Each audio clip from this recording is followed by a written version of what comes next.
السلام علیکم ورحمۃ اللہ وبرکاتہ۔ ایک حافظہ لڑکی کا مجھے فون آتا ہے۔ وہ کہتی ہے مولانا صاحب، میں اپنے شوہر سے بہت تنگ ہوں۔ میرا تعلق ایک دیندار گھرانے سے ہے اور میری شادی ایسے گھر میں ہو گئی ہے کہ جس کا دین کا ان کو کچھ پتہ نہیں ہے۔ میری 2 بچیاں بھی ہیں، ٹھیک۔ تو میں یہ چاہتی ہوں کہ میں اپنے اپنی بچیوں کی تربیت کرنا چاہتی ہوں۔ میرے شوہر سے 1 مرتبہ جھگڑا بھی ہوتا ہے۔ وہ کمرے میں اکثر ٹی وی لگا کے رکھتے ہیں اور اس طرح کی عجیب عجیب قسم کے وہاں پر چیزیں چل رہی ہوتی ہیں۔ تو جب میں نے ان سے بات کی تو ان کی بات میں مجھے ایک بات کی بھی ملی کہ میں یہ چاہتی ہوں کہ میں ان سے طلاق لے لوں اور مدرسے میں چلی جاؤں، وہاں پر بچوں کو قرآن پاک پڑھاؤں اور اپنے بچوں کی وہیں تربیت کروں۔ تو مجھے کیا کرنا چاہیے؟ یہ ویڈیو بہت اہم ہے۔ میں ایک بہت زبردست آپ کو بات بتانا چاہتا ہوں۔ دیکھیں، سب سے پہلے تو یہ دیکھیں کہ یہ آپ کی جو ذہن میں بات آئی ہے نا، شیطان لے کر آیا ہے کہ چھوڑ چھاڑ کے اب چلے جاؤ۔ کیوں بھائی؟ آپ کے گھر کا ماحول ٹھیک نہیں ہے، یہ ٹھیک نہیں ہے۔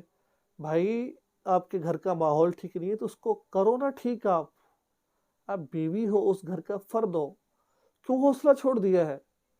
رسول اللہ صلی اللہ علیہ وسلم تبلیغ کی 23 برس تک کی، لیکن 13 سال مکی زندگی میں چند لوگ مسلمان ہوئے۔ مدینہ میں جا کر مسلمان تعداد بڑھنا شروع ہوگی، آخری سال میں زیادہ تعداد شروع ہوئی۔ تو بھئی آپ یہ کیوں نہیں کہتی کہ میں نے اپنے خاوند کو ٹھیک کرنا، اللہ سے دعا مانگ کر ٹھیک کرنا ہے اور موقع محل دیکھ کر بات کر ٹھیک کرنا ہے؟ چاہے جائے کہ ہم شیطان کی باتوں میں آ کر طلاق لے کر مدرسے میں بیٹھ جائیں، یہ غلط بات ہے۔ یہ ایسا مت کرو۔ ابھی تو لوگ آپ کو عزت کی نگاہ سے دیکھتے ہیں نا، جب طلاق ہوگی تو لوگ آپ کو عزت کی نگاہ سے نہیں دیکھیں گے۔ آپ کو لوگ آپ سے نفرت کریں گے، لوگ آپ کو انگلیاں اٹھائیں گے۔ یہ کوئی عذر نہیں ہے کہ میرے گھر کا ماحول ٹھیک، تو پہلے دیکھنا چاہیے تھا نا، شادی سے پہلے۔ اب جو ہو گیا ہے اس پر صبر کرو اور آپ اچھی تربیت کرو، اس وقت بھی کر سکتی ہو، اور اللہ سے مانگ کر اس گھر کو ٹھیک کر سکتی ہو۔ اللہ نے عورت کے اندر یہ کیپیسٹی رکھی ہوتی ہے، یہ لیکن تھوڑا تحمل کے ساتھ، تھوڑا برداشت کے ساتھ۔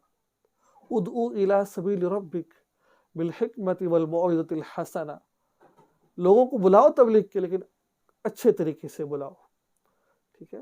چاہے جائے کہ آپ حافظہ ہو، آپ قاریہ ہو، آپ عالمہ ہو، آپ مدرسے میں پڑھاتی ہو، ٹھیک ہے؟